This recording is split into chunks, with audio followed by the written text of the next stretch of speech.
Erev Tov Rabotai, we're continuing with our Mishna Yomi, Masechet Peah. We're up to Perek Bet, Mishnah Bet.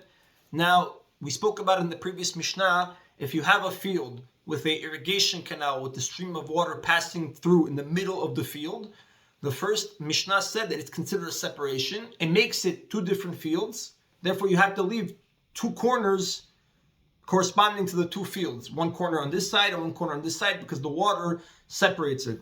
The following Mishnah discusses a different view from this Tana. If you have a water canal that is so wide that you cannot harvest the field together at once because you're on one side of the field, you're harvesting, and now the water, you can't reach over it. It's too wide, you have to go around.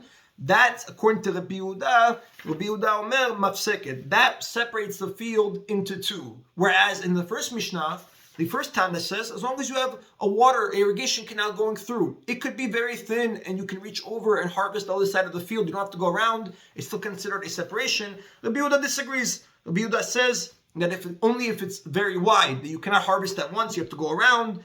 That makes it separation. But if you can reach out and harvest the crops on both sides, the water doesn't make a separation. The Mishnah ends up discussing another case of a separation that doesn't divide. You have land that's divided by all the hills that are dug with instruments, right? Sometimes he says you have a steepy hill, you have a field and you have a steepy hill going down. It's too steep for an ox to plow with his instruments. You have to use hand tools. So now I have an entire field, and at the end I have this strip going down, and it's too rigid. It has runs, like the ox can't plow there. So I harvested the entire field and I left that part. You might have thought that it's considered two separate fields because I didn't harvest it at once. This Tana tells me, even though the ox cannot pass through with its instruments, so the farmer left it untouched, he still gives one peah for the whole field wide. In the first Mishnah, we spoke about a case of a strip of unplowed land. That makes it look like two fields because you could have harvested and you didn't. Whereas in this case, you couldn't harvest it because you tried as much as you can. So people know that he's going to come back to harvest later. In the first Mishnah, people say this guy didn't harvest, must be that it's the end of his field. Even though it's one field, must be it's the end, it's really starting another field. Whereas in this case, people know you're going to go back. If they just knew you couldn't harvest with the ox there, you're going to come back with your instruments. Therefore, it's not considered a separation. Mishnah Gimel discusses now which types of fields are separated by the separators we mentioned above. Hakol mafseket Israim. Everything we mentioned above separates regarding plants, like grains or beans. Why? Because these individual plants usually are planted close together, so any separation between them divides the fields. But regarding as you have a species of fruit trees, right? You have several trees of apples, right? Only a wall separates. Why? Because we spoke about previously how trees also have the condition of peah. But since trees are anyways placed far apart from each other, separators that we mentioned above don't make it look like separate fields. Therefore, the entire field is considered like one because trees anyways are planted far from each other.